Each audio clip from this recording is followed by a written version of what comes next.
Iguodala to Curry, back to Iguodala, up for the layup. Oh, blocked by James. Curry, one-on-one. Irving puts it up.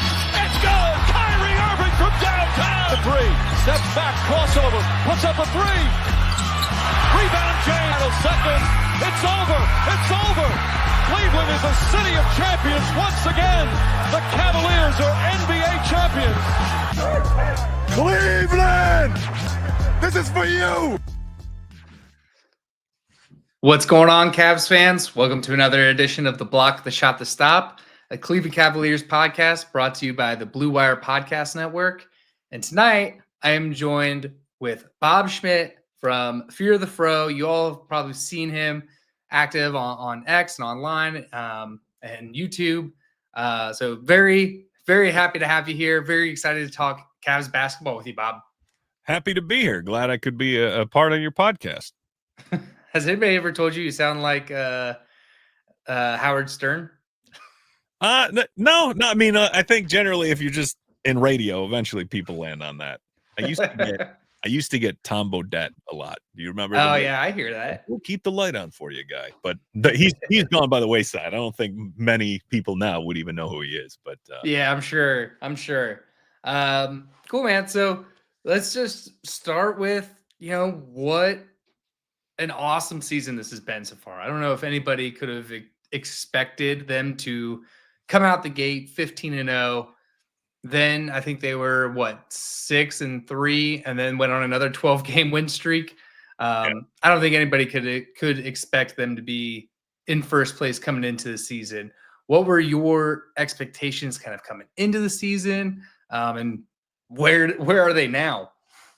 My expectations were low 50s for wins. I felt like last year, I mean, I thought there was room for us to be better than that, but the one thing that gave me a little bit of caution was just we had such a terrible health season last year. And despite that, almost got to 50 wins. I think that was impressive in and of itself, but I think that kind of made having a barometer of, where they would land this year coming out of the gates difficult. Now, it went incredibly well. Obviously, I don't think anybody would have predicted brand new coach, win 15 games in a row, and then to do what we're doing at the top of the conference. I think there was maybe some optimism that Boston would slow down after they've won a title, similar to what we saw, with LeBron and those later Cavs teams. The regular season maybe didn't carry the weight that it did for younger, hungrier teams trying to prove themselves. But that being said, for it to look like it's all but a certainty that we'll finish over 60 wins, that's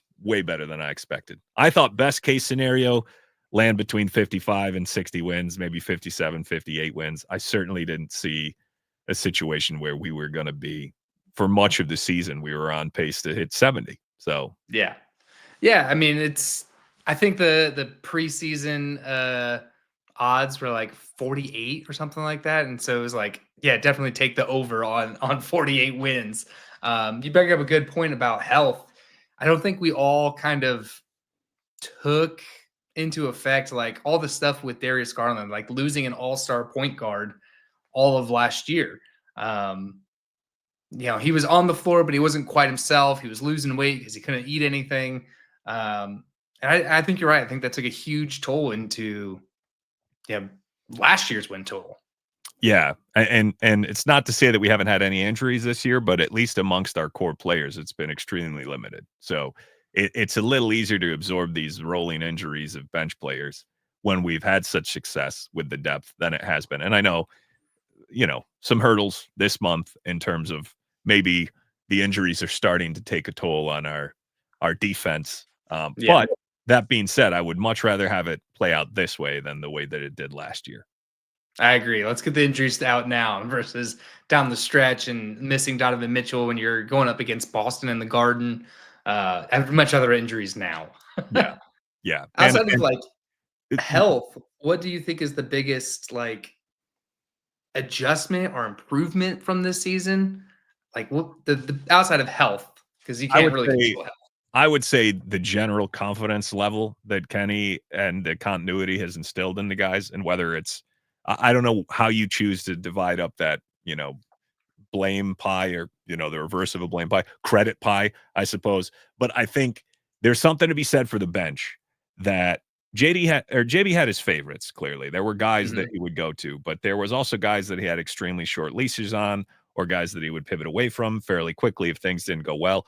Kenny seems determined to play this deep rotation, and I think that did something for the guys off the bench, whether it be confidence, whether it be the way that he's used the zone to kind of mask some of the defensive stuff on their end, and it's gotten so much more out of them in a way that it's yet to be seen whether that translates to the playoffs in any meaningful way. But at least in terms of the regular season, I think getting that consistent production from a bench in a way that we didn't see last year, even if it's started to come back down to earth a little bit compared to what it was in the beginning of the season, that to me is the second biggest difference. Obviously, health is huge, but to get reliable play off the bench, which has allowed us to guard some of the minutes of the frontline starters, we've got a much more efficient Darius Garland out of that, and we've got much more from Evan Mobley over the course of the time. All that kind of just combines to be the perfect thing where the reason we were just ripping off win after win after win was because it wasn't just one thing going right. It was a confluence of health from the core four and production from basically all four members of it, in addition to bench production at a level that we had not seen before. All that to go along with, the usage of the zone defense at times has really helped us to patch together some maybe individual liabilities on the defensive side of the floor, which has allowed us to lean into the offense in a way where you just saw what went from a middling offense last year to an elite offense that even in these bad months, if you want to call January a bad month, the offense is sustained. Yeah, the even in this bad month, we had three losses in a row, and it's a bad month. So Yeah. that's a skew on the season. The offense is still first in the league in pretty much every category. You brought up like having faith in these guys off the bench, and really, I think that's going to go so far in at least the regular season because as we've seen up to this point, it's kept the minutes down on everybody. I mean, these guys are hitting career low in minutes in most of the cases. I think outside of the last Houston game, nobody has crossed over 35 minutes all season, which is impressive. I mean, that really does speak to how Kenny has faith in these guys, how these guys are stepping up and playing for each other. And like you said, the overall confidence of everybody. I don't think anybody's, slumped for too long and have shot at remarkable efficiencies. They always pass to the next guy. It's really incredible what Kenny has put into these guys. Oh, for sure. For sure. I think you can definitely see it in guys like George. They feel more comfortable playing under Kenny. I think you're getting a lot more consistency from him. He was very good at points last year. He had a great January, had a great March, but he had those peaks and valleys in a way where, George may not give us that 38-point Milwaukee game that he gave us last year, but I think the general floor has been much higher from him in terms of what you can count on a night-to-night basis. He still has his flaws, but his confidence, the way he plays, the intelligence within the system, I think all that stuff's transparent. I think it's also transparent with Max in a way that as he gets his legs back, we're starting to get more and more of a level of what we were coming to be used to from Max. And the difference of last year of, we had that October-November stretch where we had to turn to Craig Porter Jr. early. And he was great. It played him into a guaranteed deal compared to expectations. But the difference of, okay, we're having to turn to Craig in an injury pinch when Darius has a broken jaw versus Ty Jerome is the handcuff to a Karis LeVert going down. That's night and day different. And who is facilitating your offense on that second unit is almost as important, I would say, as, the overall level of talent across the second unit. Because you need somebody to really organize you in those moments. And Ty in that way, especially since Karis has gone down, has just been super. I agree. I mean, on our show, our viewers have donned a nickname for Ty Jerome because his Basketball Reference nickname is Milk, which is a terrible nickname. Yeah, that is. So our listeners gave him the nickname of TJ Maxx because he brings everyday great value. That's great. I love that. That's absolutely accurate. For $2.5 million, you're hard pressed to find many players in this league. I know. I think they Well, before I get into how the Cavs probably viewed him going into the season, with what you said of like raising the floor of everybody to get a little more consistency, I see it in all the players, but the one that I see it the most in is Karis LeVert. And Tim will make fun of me because I bring this up all the time. I don't remember if it was last year or the year before.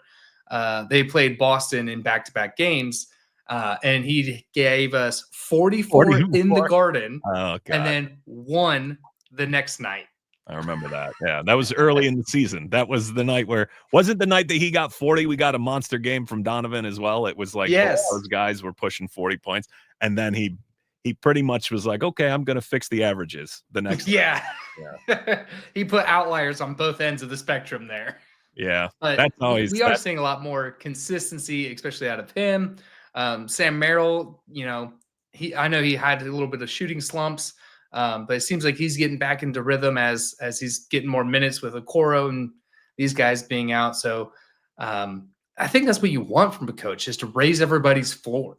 Well, especially off the bench. If you gave me one quality, I can deal with limited skill sets of bench players, so long as you know what they are going in. But Yeah. more than anything, when we turn to the bench, consistency almost trumps overall talent at times to me, because what you can't rely on, I mean, the bench is what you're turning to either wrestle control back from a game or to sustain a pace. So I would take a guy who's giving you 10 every night over a guy who goes 20 and then 0. And I think that's the thing that I look for most. I don't expect it to be without flaws, but that's what I like so much about the way that Karis is playing this year, the way that Ty is playing this year.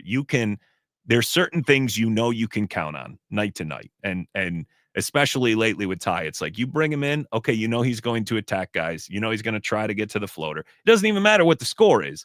There's just his way of imposing his style of play on the offensive end that you don't often get from bench guys. And Karis brings that level of energy and jumping passing lanes and, just playing with kind of a frenetic pace at times that gives you that spark a lot of times you need to see in your second unit so you don't let teams back into those games. And I would take the consistency that we see this year over peaks and valleys at any point. I think Sam, I'm not advocating for his offense. I realize he's taken a step back this year in terms of what expectations were versus efficiencies.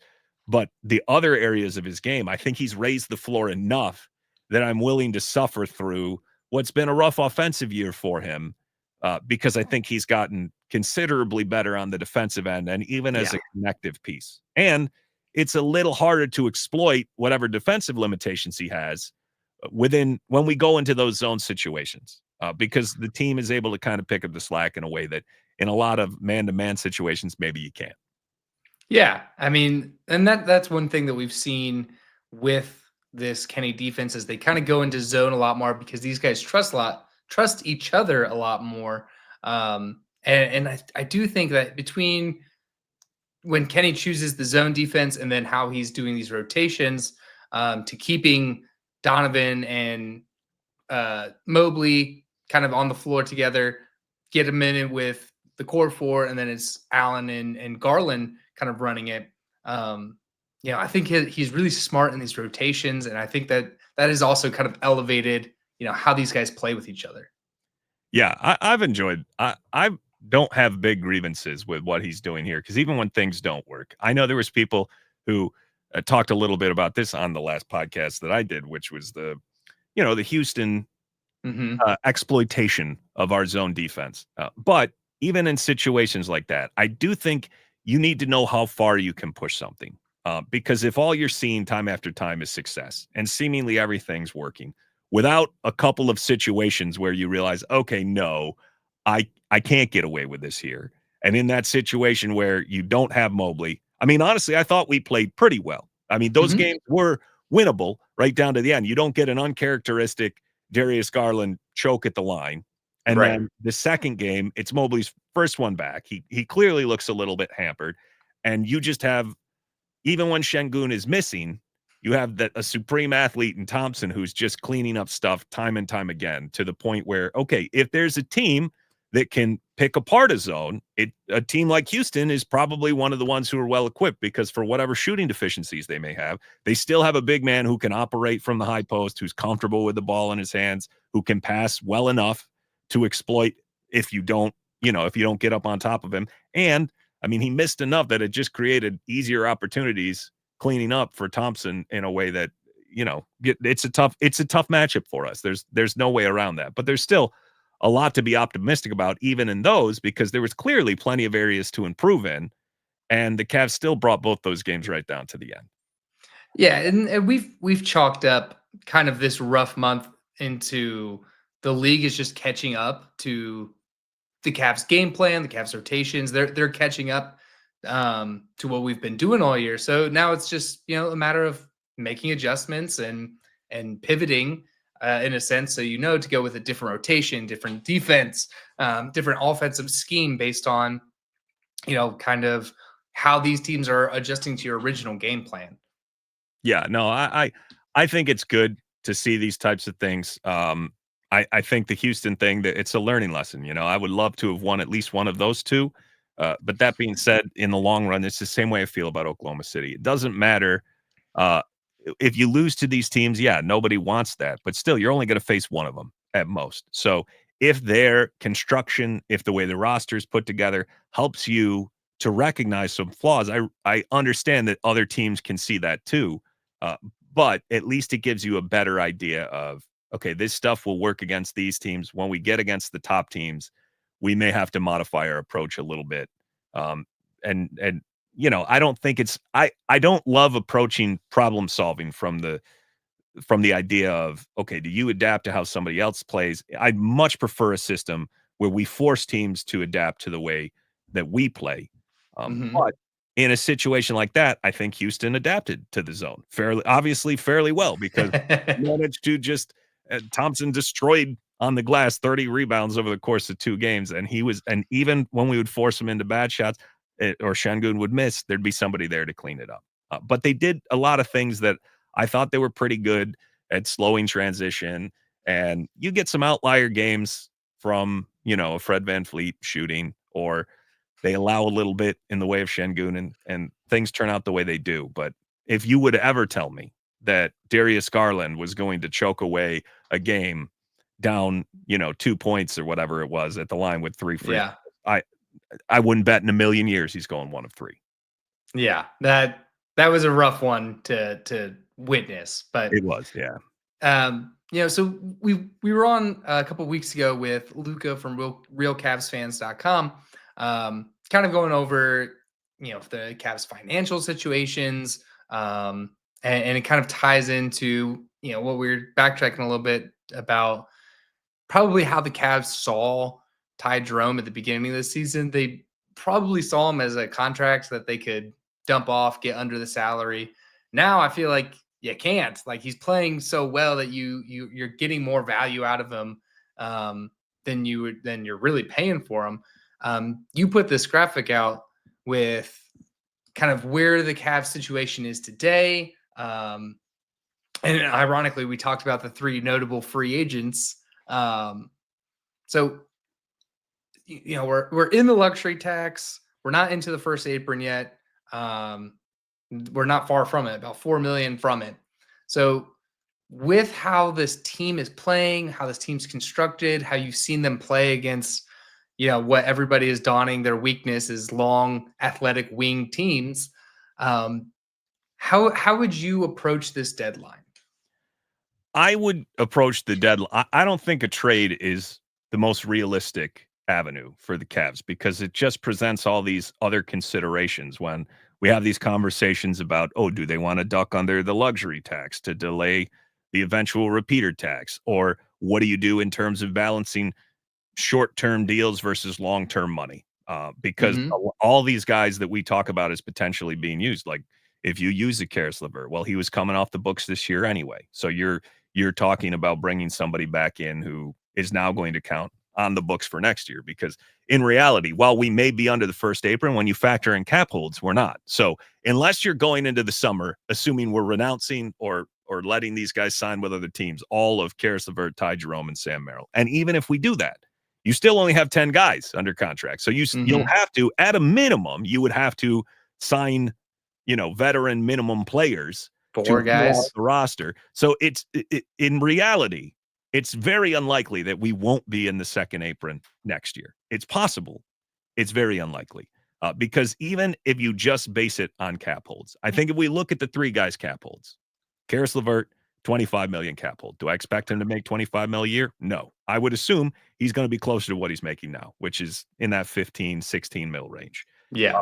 But even if you do that, even if you shave 10 mil off, we're still flirting with we're only 15.85 mil. This is rough projection based on what the are going to be. But let's say we're 15 to 16 mil from the second apron, just bringing Karis back on his current deal now, the same average annual value, you're into the second apron. So I'm sure if the Cavs are in striking distance of staying out of that, they will attempt to.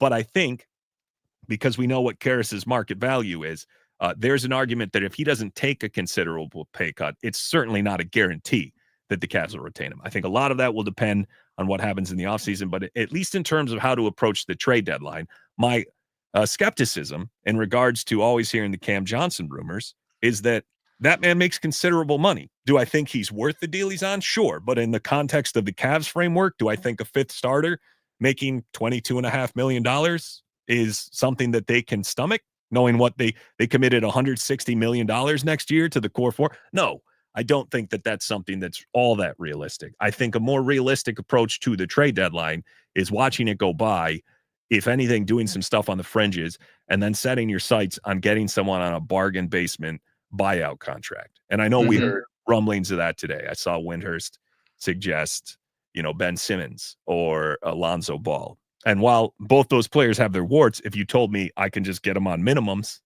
well, then that changes my whole outlook on it. Even if they're not perfect players, if the alternative is gutting your depth to take a swing on a Cam Johnson and then be absolutely 1,000% being in the second apron for the next couple of years, I'd be hesitant to do it.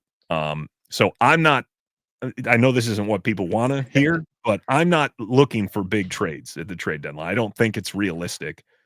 I would expect stuff along the fringes, maybe address the backup big spot, especially now that we know Dean is out. I think there's a possibility you'll see something in that regard, but I don't think it's going to be a huge swing thing.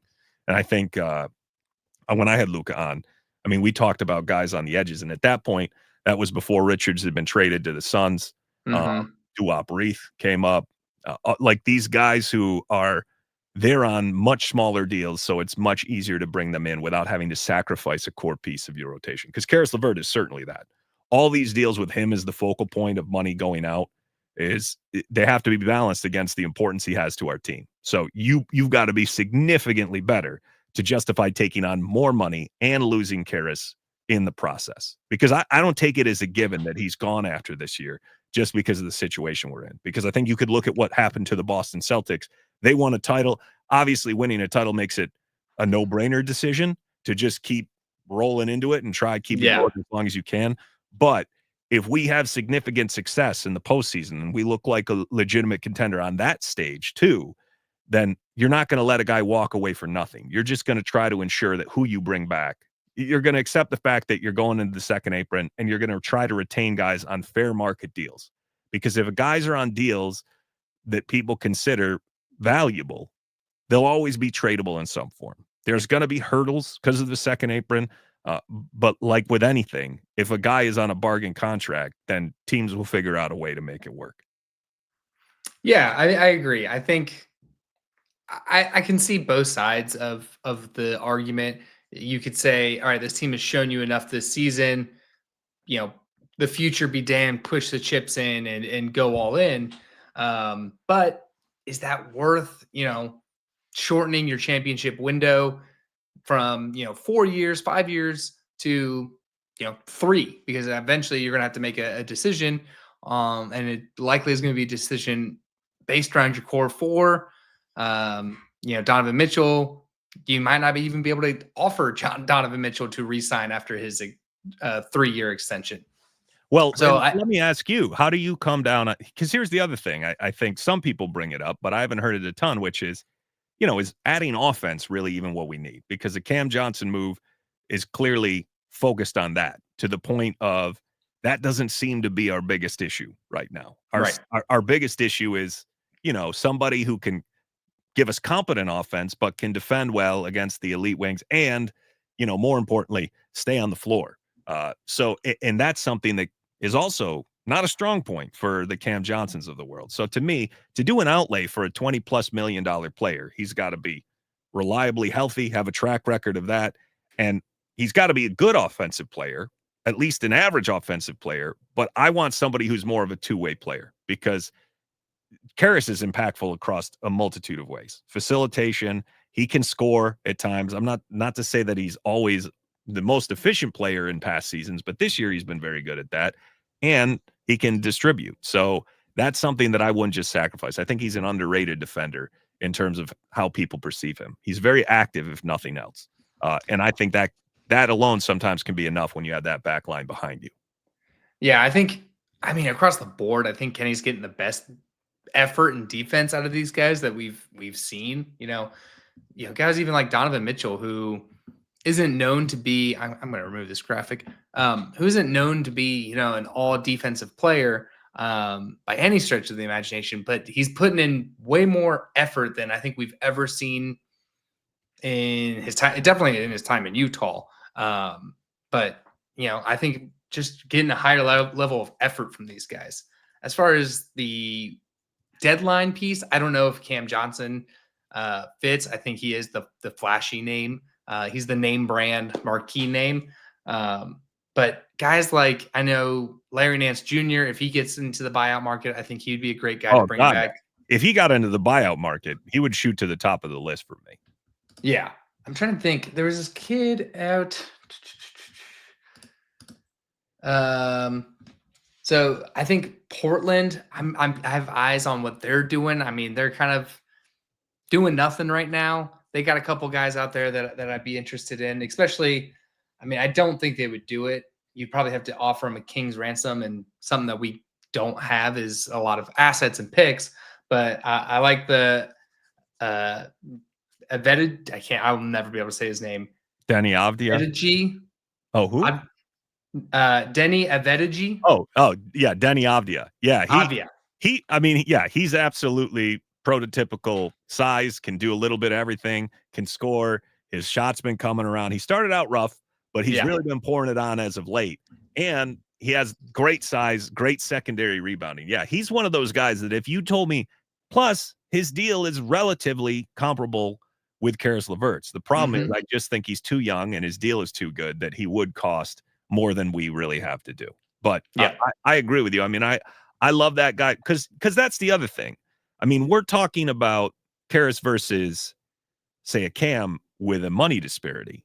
In that situation, that's off the table. You have a younger guy locked up long-term who is essentially just replacing the salary slot if you had to do that. The problem with all these deals is there's a lot of guys in that 10 to 15 mil range I like. It's just a matter of we're not going to be able to get them with just salaries, and then picks have to come into play. And then it's really like, okay, are we being too greedy to have an even deeper starting five at the expense of all of our future flexibility? Yeah. And one thing that we brought up when we were talking with Luca was, the way with these aprons are set up, like it feels very baseball, where you want to get guys like you want to find diamonds in the rough. You want to find guys that you can put in the G League and build them up almost like a farm system, like a baseball farm system. And it feels like that's kind of the way the league wants it to go anyway. So you can't just be a 73 win team and add Kevin Durant to your team. Yeah, it's they penalize you to the point where they basically force your hand to try to get out of those aprons. At least in the second apron. The second apron is super prohibitive to the point where, so many of these Jimmy scenarios are essentially squelched by the kind, like even, you hear all these rumors about, oh, Jimmy, maybe he'll end up in Milwaukee, because he played at Marquette and that's a team that's in the late stages of its contractual hell. And, maybe we can fix this situation. But even in that, it's like they can't aggregate two smaller salaries to get Jimmy. So then it puts you in this scenario where, do they have a star-filled roster? Absolutely. But to be in a scenario where you have to trade a Dame or a Giannis, and that's the only way you can really make that work, or you bring in some third part, it makes it so difficult to the point where you really I'm not saying teams shouldn't go into the second apron, but the ones that do have to truly believe that they'll be able to compete, because it's the NBA is not the NFL. Money is guaranteed. So generally speaking, if you're in the second apron, there's very few teams who are going to be, I'm in the second apron this year, and then I'm out of it the next year. You're usually committing, you're pushing your chips in, and you're saying, okay, I'm willing to suffer through the consequences of all the limitations they impose on us from a competitive landscape, because I truly believe in this core. And at least in that regard, I feel better with the Cavs than I ever would with, say, a Phoenix Suns or a Milwaukee team, is because all of our guys are very tightly aligned on being in the early prime, or in Donovan's case, the prime of his career right now. Yeah, and that's one thing that we've given Kobe Altman his flowers, time and time again. But for him to go into this offseason and really double down on continuity, get all these guys extended, this is the team for the next at least 3 years.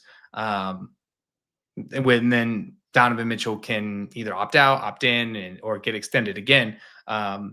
So at least the next 3 years, this is the team. And then after that, I think it's 5 years. Yeah.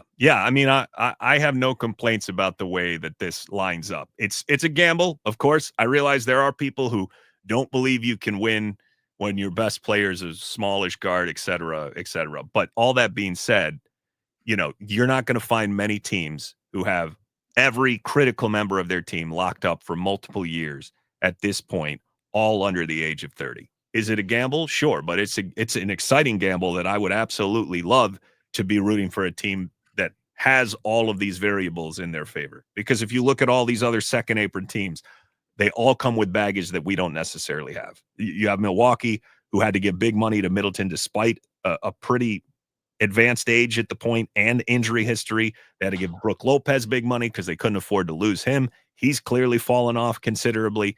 You go to Phoenix, that situation, to take on a guy making $50 million with a no trade clause, that was obviously a huge risk. And they're just doubling down on this because there is no easy out. They've got aging stars who are, I mean, Kevin Durant, for as great as he is, you're on a very limited time window. The Cavs they have a little more flexibility than that, just in terms of room for error. To whoever's saying that you can't win with a smallish guards, I would rebuttal and ask them, how many championships did Steph Curry and the Warriors win? Yeah, I think there's certain things that just become popular amongst critics or NBA analysts who maybe aren't watching game in and game out, but they're asked to speak on every team. I mean, we just finally escaped the two big men can't play together. And now we're heading into a game. I don't know when this podcast is going to be released, but we're about to play Miami, who is leaning into a bigger construction. They're now rolling 3 guys, 6'10" and over out in their front line.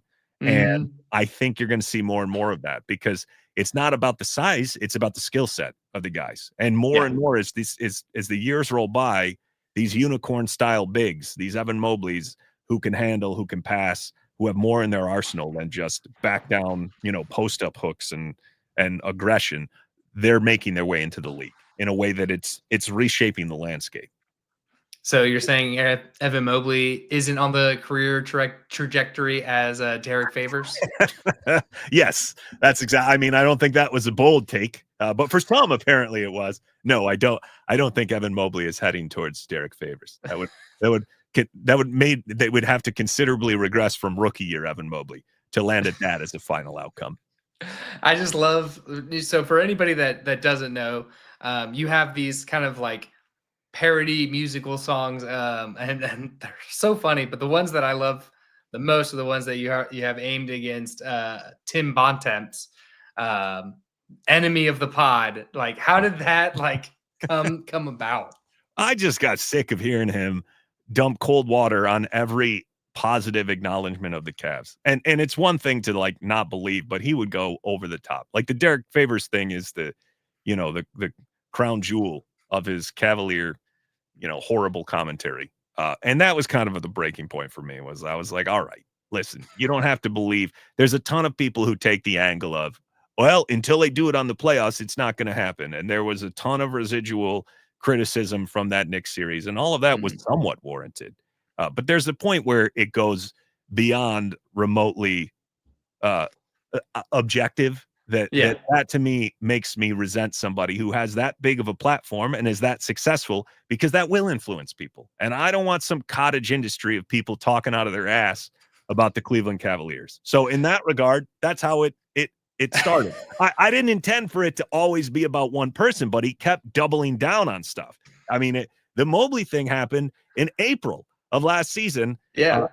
In a year where, the Cavaliers were, this was a year removed from him finishing third for Defensive Player of the Year. And I'm having to listen a full year later to comparisons to Derek Favors. It was absurd. And then after that, we're reprehensible because we manufactured our way into a matchup with Orlando, which was arguably the best first-round opponent that anyone faced in the Eastern Conference. They played fantastic. And Evan Mobley balled his ass off after Jared Allen went down. So to then see the least valuable player in the league, according to Tim, sign a max extension, and for him to be given an out and instead double down and say, oh no, everything I said, good for Evan Mobley, but everything I said still stands. None of it stands. None of it stood for more than, it took 6 months of this season for him to completely reverse course and say that Evan Mobley's an absolute all-star lock. After one game against Oklahoma City, he dug in, and then they showed out on a national stage, and he immediately pivoted to, well, I didn't hate Evan Mobley. No. As you compare him to Derek Favors. I was speaking for the other voters when I was saying that it wasn't me. These aren't my opinions. This is what I'm hearing around the league, that he's not going to make the All-Star game because, it's just 18-8. Isn't that impressive? So, and then a week later, he's an absolute lock. It's just that to me it's the bow on top of a dog shit take present that he gave us for the last 2 years. Because if you can be talked off a talking point that you've doubled down on for 2 consecutive years after one great game against the Oklahoma City Thunder, then your case was terrible to begin with. The case was so bad. He's picked third overall. He's literally like a unicorn in the sense of maybe not in a Wemby, but getting compared to Kevin Garnett and Chris Bosh and so far, like, he's building his way up to it. There are a lot of things that have to go into a player development, the right coach, the right system, the right everything. But Derek variables meant nothing to him. None of that stuff. The fact that, I expect you to score 20 points without the ball in your hands. That's a reasonable expectation to have. None of that stuff mattered to him. All it was, and we saw it with not just him. I mean, this goes beyond him. It's a pattern of discourse from the national talking heads where I don't expect everybody to praise the Cavs. I don't expect them to even believe in their construction. But if every single time they're brought up on a national stage, the only conversation we're having is Evan Mobley needs to shoot more threes, 2 bigs can't work, Donovan's never going to stay here. Who deviated from that? Who deviated from that path until all that stuff was proven wrong? And then a moment later, it makes perfect sense why Donovan would re-sign with the Cavs. Oh, now it makes perfect sense. But it didn't make perfect sense in February. It didn't make perfect sense at the All-Star game when he was wearing a Money Merrill jersey. Repping his boy. It didn't make perfect sense when he was praising Jared Allen for how fantastic he was during a month where the Cavs went like 18-2. None of that mattered because Donovan just didn't want to be there. But then when he signed in the summer, all of a sudden, we put our analyst hats on, and it made perfect sense because really this is the best thing for him, both financially and competitively. All that shit existed before he did it, but nobody saw it. So that's my – Tim is just the tip of the spear. There's a lot of people who have aggravated me at lesser levels. But the thing is, you can have one horrible take, and if when confronted with evidence that contradicts that, you change your opinion, you'll get big respect from me. It's the idea that he just doubled down, and every time a positive thing came up from out of Brian Windhorst's mouth, and my feeling is Tim is probably a perfectly nice guy. But there's something about him wanting to goad Brian Windhorst that put him in this villain role where every time something good happened to the Cavaliers, when I was listening, all we were talking about was why it was not legitimate. Thank God that's gone away. I'm crushed in a sense because he's been an inspiration for 2 years for me. And now I feel like he's just fading into the shadows, trying to distance himself from a horseshit take. But still, ultimately, it was always building to this point. There would have to be a resolution where I would have to put this behind me. And I'm glad that he came around, but I'm saddened that it took 2 consecutive years. And then all of a sudden, instead of a slow bleed where I got to watch his take just crumble over a period of a couple months, he just did a complete 180 and abandoned it in one game. God, you're hurting my cheeks because I'm laughing and smiling so hard at this. Unbelievable. Unbelievable. Well, with that, I won't take up any more of your time, Bob. To anybody out there, go check out Bob and all the work that he's doing with Fear the Fro. I mean, you guys have great episodes, great videos. I mean, you're a great follow online. Go give him some love. Give us some love. Follow us. Subscribe. Everything like that. And we'll be back with your guys' regular scheduled program tomorrow night against the Heat. Thank you for having me, Skyler. Appreciate it. All righty. Go Cavs. Go Cavs.